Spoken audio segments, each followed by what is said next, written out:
어느 날 이스라엘에 두 사람이 나무를 하러 산에 올라갔습니다. 그들은 열심히 나무를 하다가 한 사람의 도끼에 문제가 생겼습니다. 도끼 머리를 이 도끼 자루에 고정시킬 때 쓰는 작은 쐐기가 빠져나간 것입니다. 도끼 날이 도끼 자루에 헐렁하게 걸려있는 것을 그는 모르고 내리 찍었는데 도끼 날이 공중으로 날아올라가 그만 나무를 하던 이웃 동료의 머리를 치게 되었습니다. 자, 그는 이 도끼 날을 맞고 그 자리에서 죽게 되었습니다. 그것은 고의로 이루어진 일이 아니었습니다. 죽은 이의 형은 그 소식을 듣고 한 걸음에 달려왔습니다. 당시 사회는 죽은 이의 가까운 인척이 그 죽은 자의 대신에 복수할 수 있는 의무를 갖고 있었습니다. 죽은 자의 형은 곧 그의 아버지와 그의 모든 형제들을 불러 모았습니다. 자, 그리고 죽음에 이르게 한 자를 추격하기 시작했습니다. 저기 한 무리가 달려가고 있습니다. 그들은 말을 타고 달리고 있습니다. 동료를 죽인 자는 그들 앞에서 도망을 치고 있습니다. 그는 한순간도 쉴 수가 없습니다. 그가 멈추면 그는 죽임을 당하게 될 것입니다. 그가 얼마나 죽을 힘을 다하여 달려가는지를 보십시오. 그는 사력을 다하여 달려가고 있습니다. 그는 개울을 건넜으며 넓은 들판을 뛰어가고 있습니다. 정오에 태양이 그를 내리 비춰도 그는 숨을 수 없었으며 그의 달리기는 멈출 수가 없었습니다. 그는 계속 달려가야만 했습니다. 뒤쫓는 자들이 바로 그의 뒤에 붙어 있습니다. 그는 사냥개에 쫓기는 한 마리 사슴과도 같습니다. 그를 쫓는 자들은 그의 피에 목말라 있습니다. 그가 그들에게 붙잡힌다면 그는 그 자리에서 죽게 될 것입니다. 하나님은 일찍이 억울한 죽음 후에 또 다른 억울한 죽음이 일어나지 않도록 방지하기 위하여 피의 보복으로부터 도망을 할 수 있는 한 성을 마련하라고 말씀하셨습니다. 하나님께서 명하신 도피성은 이와 같습니다. 첫째, 살인을 저지른 자는 도피성으로 도망을 칠 수 있습니다. 사실 실수로라도 사람을 죽이는 일은 있어서는 안 됩니다. 그러나 인간이기에 모든 사고를 막을 수 없습니다. 그때 그는 피해 보복자로부터 도망을 쳐야 합니다. 피해 보복자가 그를 발견하기 전에 가장 가까운 도피성에 이르러야 합니다. 도피성은 이스라엘 자손뿐만 아니라 나그네도 이방인도 심지어 노예도 누구나 피신할 수 있었습니다. 그 대상의 제한은 없었습니다. 그러나 이 도피성의 제도가 아무리 좋다 한들 이 성이 저 먼 곳 외딴 곳에 있다면 그는 도망을 하다가 곧 붙잡히게 될 것입니다. 자, 그러므로 이 도피성은 가나안 땅 전역에 어디서든 도망할 수 있는 가까운 곳에 설치가 되었습니다. 팔레스타인 땅 그 중앙으로 수직에 가까운 한 강이 흐르고 있습니다. 저것은 요단강입니다. 이 강을 기준으로 양편에 3개씩 모두 6개의 도피성이 있었습니다. 요단강 동편에 3곳, 요단강 서편에 3곳이 있었습니다. 각각 북쪽과 중앙과 남쪽에 위치하여 있어서 멀어서 도망을 못 치는 일은 없었으며 강을 건너지 못해 붙잡히는 일은 없도록 하였습니다. 도피성까지 가는 길이 너무 멀면 도중에 보복을 당할 수 있기 때문에 어느 곳에서나 도피성에 이를 수 있도록 도피성을 곳곳에 적절하게 위치하도록 하신 것입니다.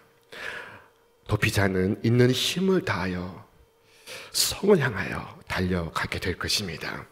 그는 마지막 힘을 다 사용할 것입니다. 그를 뒤쫓는 자들이 바로 그의 뒤에 붙어서 달려오고 있습니다. 그러나 보십시오. 그가 마침내 도피성에 도착했습니다. 그를 쫓던 이들도 막 도착했습니다. 그러나 그에게 감히 손을 대지를 못합니다. 그는 그곳에서 안전합니다. 그를 쫓는 자들의 손에는 칼이 들려 있고 돌이 들려 있습니다. 하지만 그들은 감히 그를 죽일 수가 없습니다. 그는 안전합니다. 그는 이제 아무 걱정이 없습니다. 그는 생명의 나라로 피신했습니다. 무서운 사망을 피했습니다. 자, 이처럼 도피성으로 피하는 자는 자신의 죄를 먼저 고백해야만 했습니다. 성문에서 자기가 저지른 죄를 고백하는 것입니다. 자기의 죄를 고하지 않고 가만히 성에 거하는 사람은 보호될 수가 없었습니다. 하지만 죄를 고백한 죄인은 그 도피성 안에서 언제까지나 안전하게 거할 수가 있었습니다. 여러분, 세상에 죄를 지은 자를 위한 피난처는 없습니다. 어디에 그런 곳이 있습니까? 더욱이 살인자를 위한 안전한 거처는 없습니다. 그러나 하나님은 피난처를 예비해 놓으셨습니다. 죄인은 성 안에서 안전했습니다. 복수를 하기 위하여 쫓아오는 자가 있을지라도 성은 그를 지켰습니다. 하나님께서 정하신 도피성으로 피하면 그는 그 성에서 나가지 않는 한 안전한 삶을 누릴 수가 있었습니다. 그러나 성을 그가 나온다면 그는 죽음을 면할 수 없을 것입니다. 도피성은 오직 그 성에 거하는 자만 보호했습니다. 그 성을 벗어나면 보호할 수가 없었습니다. 이 도피성이 오늘 내게 의미하는 바가 무엇일까요? 이 도피성 제도가 오늘 우리에게 무엇을 의미하고 있습니까? 이 도피성은 곧 장차 오실 예수 그리스도를 상징합니다. 도피성은 예수 그리스도의 그림자입니다. 하나님이 이 도피성을 통하여 오늘 우리에게 교훈하시고 있습니다. 첫째, 하나님의 진노의 심판을 받지 않고 살 수 있는 유일한 길은 예수 그리스도께로 피하는 것입니다. 우리가 살 길은 오직 예수께로 나아가는 것밖에 없습니다. 예수님만이 우리의 피난처십니다. 예수님만이 우리의 도피성이십니다. 반면 복수하는 자는 율법을 상징합니다. 죄인의 뒤를 쫓는 피의 보복자가 있으니 그것은 율법입니다. 죄인은 죄를 범했습니다. 말하자면 죄인은 계명을 짓밟았습니다. 계명을 죽였습니다. 그렇게 하여 율법이 죄인을 쫓는 피의 보복자가 되었습니다. 율법이 나의 뒤를 쫓고 있습니다. 나를 추격하고 있습니다. 머지않아 나를 붙잡을 것입니다. 피의 복수자인 율법은 반드시 복수를 실행할 것입니다. 나는 멸망을 당할 것입니다. 죄의 삭은 사망이라 하셨습니다. 그러나 여기 도피성이 있습니다. 이스라엘 각처의 모든 사람이 쉽게 나올 수 있도록 편리한 장소에 6곳의 도피성이 있습니다. 모든 사람들이 쉽게 나올 수 있도록 배려하신 것입니다. 그처럼 그리스도는 항상 내 가까이 계십니다. 그리스도와 나 사이는 결코 먼 거리가 아닙니다. 누구든지 그리스도께로 도망하는 자는 절대적이며 영원한 안전을 발견하게 될 것입니다. 율법의 저주가 그를 건드리지 못할 것입니다. 사탄이 그를 해하지 못할 것입니다. 피의 복수가 그에게 미치지 못할 것입니다. 이 도피성에는 이스라엘뿐 아니라 이방인도 나그네도 종도 도망을 갈 수 있다고 했습니다. 누구든지 예수님께로 나아갈 수 있습니다. 그분께 가는 사람은 차별이 없습니다. 우리 말씀 함께 읽겠습니다. 유대인이나 헬라인이나 차별이 없습니다. 한 분이신 주께서 모든 사람의 주가 되사 그를 부르는 모든 사람에게 부요하시도다. 이 도피성에는 원수에게 쫓기는 자가 나아갈 수 있습니다. 빈궁한 자도 나아갈 수 있습니다. 모든 압제에 짓눌려 있는 자, 탄식하며 사는 자가 나아갈 수 있습니다. 우리는 주님께로 달려가야 합니다. 주께 나아가는 자를 주께서 반드시 구하십니다. 오직 주께로 달려가야 합니다. 다른 무엇에게로 달려가면 안 됩니다. 세상에 가짜 소망을 내려놓고 그리스도를 붙잡으시기를 바랍니다. 주님을 나의 모든 것으로 붙잡으시기 바랍니다. 이렇게 주께 나아가는 자는 자신의 죄를 고백해야만 했습니다. 도피성으로 나아가는 자는 자신의 죄를 남김없이 고백해야 했습니다. 자, 그러면 그들은 그 도피성 안에서 안전히 보호받을 수가 있었습니다. 우리도 마찬가지입니다. 자기 의에 사로잡힌 자는 결코 그 성에서 보호를 받을 수 없습니다. 오직 자신이 죄인임을 인정하는 자만이 주의 은혜의 보호를 받을 수 있습니다. 그리고 마침내 성 안에 들어간다면 그는 그 성에서만 머물러야 합니다. 그 성을 만약에 그가 벗어난다면 그는 안전하지 못할 것입니다. 도피성은 생명을 보존하기 위하여 만들어진 곳입니다. 그러므로 도피성을 그가 벗어난다면 생명을 보존할 수가 없습니다. 그러므로 기억하십시오. 그리스도 안에 머무시기 바랍니다. 그리스도의 은혜 가운데 머무시기 바랍니다. 도피성을 나오지 마시기 바랍니다. 우리는 본질상 죄인입니다. 구원받았으나 구원받은 죄인일 뿐입니다. 그러므로 은혜를 벗어나면 우리는 안전하지 않습니다. 우리는 오직 주 안에서 안전합니다. 자, 다윗은 고백했습니다. 우리 함께 읽겠습니다. 내가 평안히 눕고 자기도 하리니 나를 안전히 살게 하신 이는 오직 여호와시니이다. 하나님은 도피성을 만들 때 이스라엘 전역에 설치하여 누구든 쉽게 나오게 하셨습니다. 자, 흥미로운 것은 이스라엘 모든 백성이 1년에 한 차례 다 함께 모여 도피성으로 나아가는 길을 정비했습니다. 자갈을 치우고 도로를 탄탄하게 했으며 모든 교차로에 팻말을 붙였습니다. 자, 그래서 누구든지 위험하고 다급한 상황에 언제든 도피성 안으로 피할 수 있도록 한 것입니다. 우리에게는 도피성이 필요합니다. 우리의 도피성은 예수 그리스도십니다.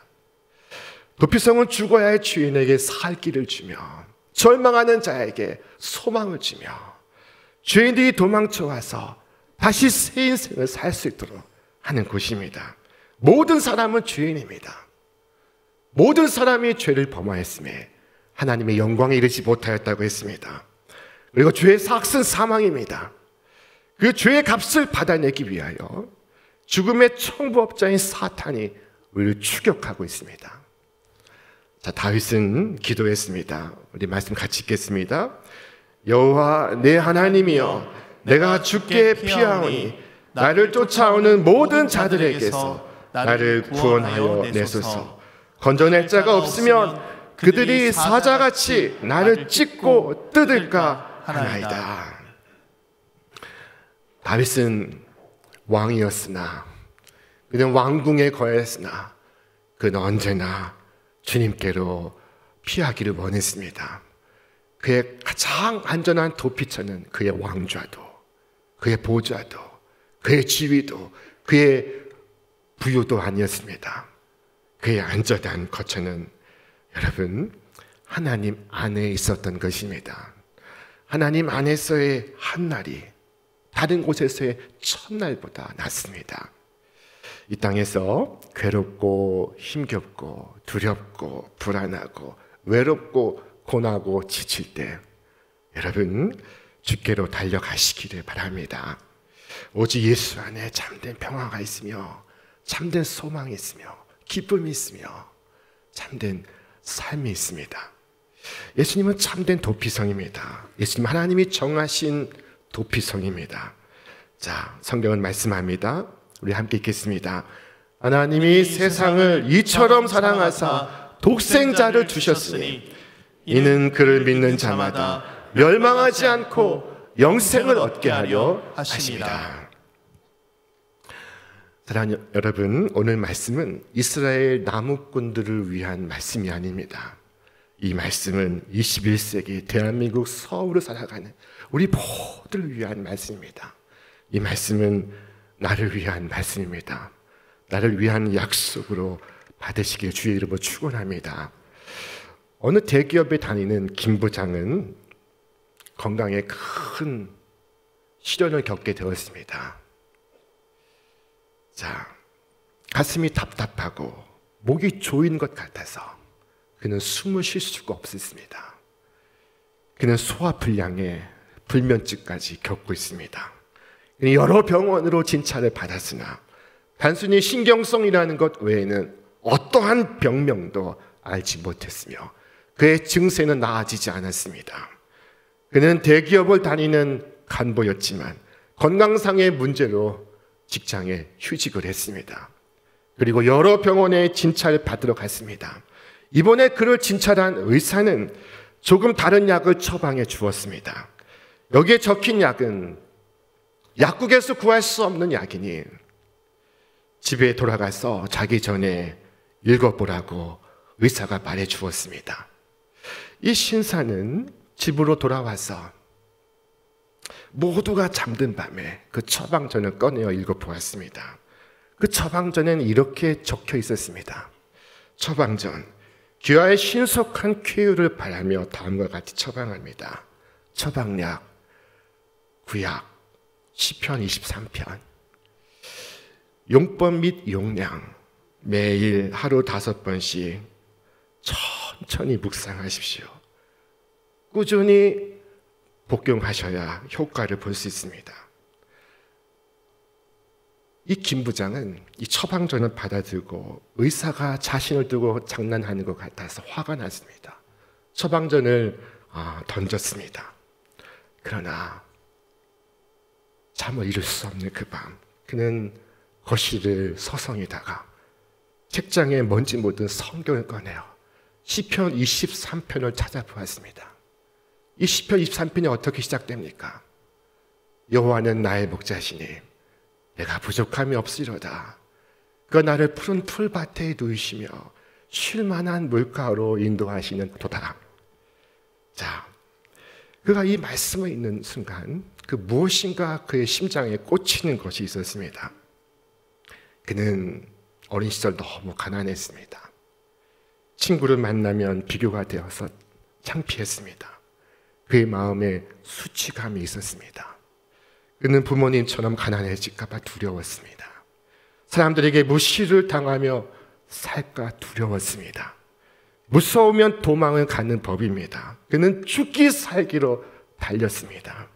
그는 밤에도 낮에도 휴일에도 연휴에도 쉬지를 못했습니다. 그런 그에게 공황장애가 찾아온 것은 그가 더 이상 도망갈 힘이 없을 바로 그때였습니다. 자, 사랑하는 여러분, 성경의 다니엘을 생각해 보시기 바랍니다. 그는 유다의 포로로 바벨론에 끌려왔습니다. 그는 그곳에서 자랐습니다. 그는 그곳에서 성장했습니다. 그는 페르시아의 총리가 되었습니다. 자, 그가 총리로 임명되자 사람들이 그를 질투하며 시기합니다. 그러나 다니엘에게서 어떠한 부정도 불의도 발견할 수 없었습니다. 그래서 그들은 허물이 없으면 허물을 만들기로 작정했습니다. 그들은 다리오 황제를 찾아가 왕이시여, 이제부터 30일간 그 누구도 왕 외에 어떤 대상에게 절하거나 구하는 자가 있거든 그를 체포하여 사자굴에 던져 넣는 법령을 반포해 주십시오. 이 어리석은 다리오 왕은 그 법령을 좋게 여겨서 천국에 반포를 합니다.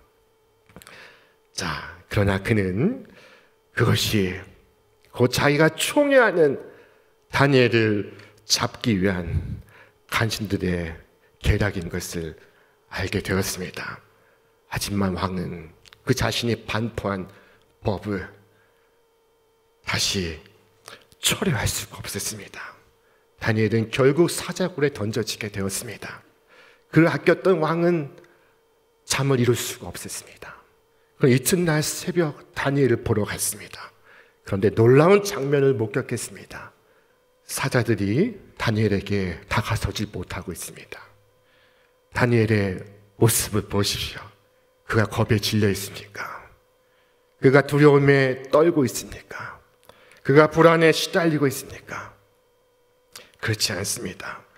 그는 추격하는 사자들의 무리 앞에서 지극한 평온을 누리고 있습니다. 이것이 바로 예수 믿는 사람의 모습입니다. 상담을 오랫동안 해오신 교회 한 집사님이 이처럼 말했습니다. 저는 오랜 세월 상담하면서 한 가지 중요한 것을 깨달았습니다. 모든 사람이 예수 안에 거하기만 하면 이 상담이 더 이상 필요치 않습니다. 예수 안에 거하기만 하면, 주님 안에 살기만 하면 문제가 더 이상 문제가 되지 않습니다. 여러분, 항상 사자는 여러분을 추격할 것입니다. 사자가 없기를 기도하지 마시고 사자굴에서 하늘의 평안을 구하시기를 주의 이름으로 축원합니다. 바울은 고백했습니다. 나는 나의 배부름과 나의 배고픔과 나의 풍부와 나의 궁핍에도 처할 줄 아는 일체의 비결을 배웠노라. 바울에게 형편이 좋으냐 나쁘냐는 문제가 아니었습니다. 몸에 질병이 찾아오느냐 그렇지 않느냐는 문제가 아니었습니다. 가진 것이 많으냐 적으냐는 문제가 아니었습니다. 대우를 받느냐 핍박을 받느냐 하는 것은 문제가 아니었습니다. 그는 말했습니다. 우리 함께 읽겠습니다. 내게 능력 주시는 자 안에서 내가 모든 것을 할 수 있느니라. 사랑하는 여러분, 어떤 순간에도 주 안에 사시기 바랍니다. 주 안에서 살 수 있습니다. 주 밖에선 죽음은 면할 수 없습니다. 때로는 마음의 불안이 나를 추격하고 육신의 질병이 나를 쫓아올 때 여러분 주 안에 거하시기 바랍니다. 오늘 말씀은 대단히 중요한 말씀입니다. 이것은 수천 년 전 이스라엘의 나무꾼을 위한 주신 말씀뿐이 아니라 오늘 21세기 삶과 죽음을 앞에 둔 나를 위한 말씀이기도 합니다. 사랑하는 여러분, 주 안에서 사시기를 바랍니다. 주 안에서 살 수 있습니다. 그 안에서 성령의 능력을 경험하시기 바랍니다. 놀라운 은혜와 간증의 삶을 살아가게 될 것입니다. 그때 사람들은 보게 될 것입니다. 이 사람은 우리와 함께 사나 우리와 다른 차원의 세상을 사는 사람이로다. 자, 여러분, 지금 무엇의 추격을 받고 있습니까? 불안이 엄습하고 있습니까? 질병이 여러분을 쫓아오고 있습니까? 주께서 우리에게 말씀하셨습니다. 우리 말씀 같이 읽겠습니다. 예수께서 우리를 위하여 죽으사 우리와 하여금 깨어있든지 자든지 자기와 함께 살게 하려 하셨느니라. 깨어있든지 자든지 주와 함께 하심을 믿으시기 바랍니다. 주님과 함께하는 놀라운 삶을 기대하시기를 바랍니다. 주의 놀라우신 은혜와 능력이 이와 같이 주와 함께하는 여러분 위에 이제와 영원토록 함께 하시기를 주님의 이름으로 축원합니다.